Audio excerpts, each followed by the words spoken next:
Olá, meu irmão, tudo bem? Espero que tudo esteja indo bem na sua casa, espero que tudo esteja bem no seu coração, na sua mente, na sua vida. Hoje eu queria falar com você sobre o fato de Deus te amar como você é. E a isso eu queria ler junto de você uma passagem bem interessante, 2 Reis, capítulo 1, dos versos 1 a 8, que diz o seguinte: Depois da morte de Acabe, Moabe rebelou-se contra Israel.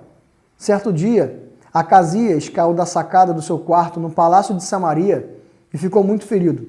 Então enviou mensageiros para consultar Baal-zebube, deus de Ecrom, para saber se ele se recuperaria.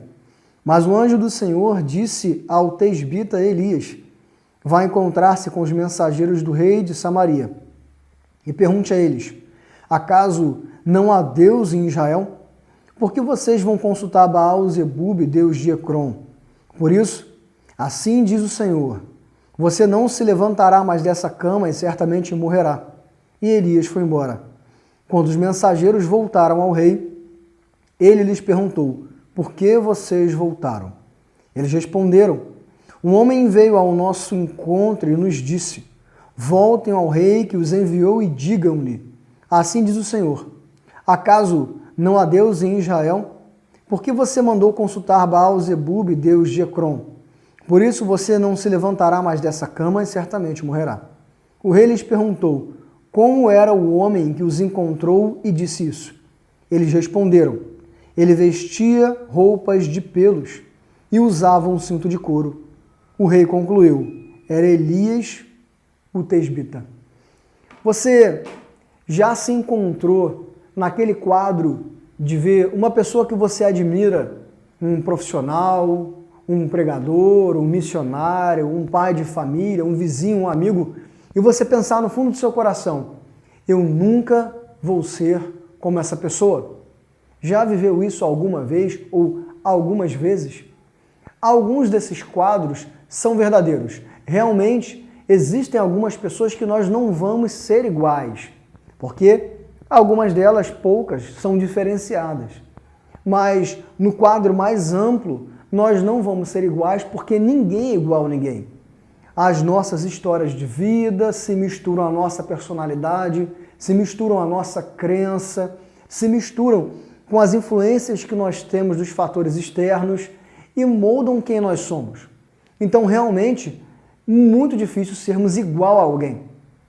Mas o grande problema é que quando nós pensamos isso, muitos de nós nos permitimos adoecer. Nós nos permitimos adoecer porque nós entramos num ciclo de baixa autoestima, às vezes por causa de traumas que nós vivemos no passado, por causa de uma vida às vezes afundada em pecado, uma vida muito distante de Deus, um lar desestruturado, ou às vezes nós entramos nisso por causa do nosso histórico de vida simples. Nós não tivemos a oportunidade que aquela pessoa teve, não tivemos o investimento, não tivemos as portas abertas e aí nós nos permitimos adoecer. Mas Deus te ama e usa você e abençoa você como você é. E é por isso que eu quis ler essa passagem que fala de Elias. Porque aqui ele é identificado pela sua roupa e por onde ele mora, Tisbé. Por que isso? Repare que no primeiro livro de Reis e segundo livro de Reis, grande parte das vezes que vão se falar de Elias fala o tesbita ou o habitante de Gileade. Isso caracterizava muito quem era Elias. Primeiro, o fato de chamar ele de tisbita, por ser de Tisbé, mostra que ele era um estrangeiro. Ele era de fora de Israel. E isso para os israelitas pesava muito, porque todo estrangeiro não era alvo da graça de Deus, não era escolhido por Deus. Então Elias era alguém de fora de Israel e que não era alvo do olhar de misericórdia do Eterno. E também dizem que ele era de Gileade. Gileade era uma região montanhosa e as pessoas ali eram consideradas ásperas, toscas, mal educadas, rudes, e a roupa delas era simples, as suas casas eram simples, eram consideradas pessoas inferiorizadas. Mas aí, Deus não levanta pessoas da alta corte de Israel. Deus levanta Elias, o tisbita, habitante de Gileade. E justamente por causa da história de Elias ele foi escolhido. Porque as pessoas que viviam em Gileade, por serem rudes, por serem simples, elas não se misturavam às grandes elites. Elas não se misturavam aos grandes discursos religiosos e políticos. E isso permitiu com que Elias mantivesse o seu coração puro, íntegro, incorruptível. E foi a história de Elias, que Deus deu a Elias, que permitiu ele ser um profeta usado quando ninguém mais teve a ousadia de falar em nome de Deus.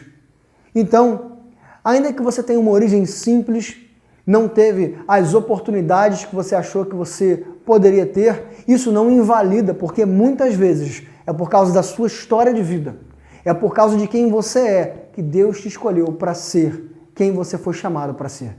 A sua história não é uma fatalidade que te descarta, mas Deus transforma a sua história. E com todo o seu histórico, com toda a sua carga, Deus usa todas essas experiências para a glória dele e faz você um instrumento vivo do Senhor. Então tenha essa firmeza no seu coração. Deus é capaz de nos usar, de nos transformar, de nos agraciar, independente da nossa história. Vamos orar? Senhor Jesus, nós te louvamos porque a sua graça não olha só para os mais favorecidos. A sua graça não olha para aqueles que têm dinheiro, uma boa oratória, que tiveram um bom estudo ou uma família estruturada, ou vieram de um lar onde o seu coração permitiu ser equilibrado, sem traumas e sem medos. Pelo contrário, a sua graça olha para todos nós, inclusive para aqueles que viveram mergulhados em pecado. Inclusive para aqueles, ó Pai, que têm muitos traumas, muitos medos, muitas marcas, muitos machucados para serem sarados, porque a sua graça vai além de todas essas coisas, pode curar todas essas coisas. Por isso, Senhor, livra-nos da carga de acharmos que não somos dignos, porque nós somos dignos não porque somos bons, mas porque o Senhor nos transformou. O Senhor morreu em nosso lugar e hoje nós temos uma esperança. O Senhor salva as nossas vidas, nos transforma e nos dá uma expectativa de futuro. Nos dá uma esperança que ninguém pode nos roubar. Por isso, Senhor, oramos felizes, gratos, sabendo que fomos alcançados pelo seu amor ilimitado. Te louvamos, ó Pai, e que dia a dia o nosso coração seja cheio e derramado dessa graça que não escolhe homens, mas os transforma, independente de quem são. Amém, amém e amém. Um grande abraço, que o Senhor abençoe e que você tenha uma boa semana.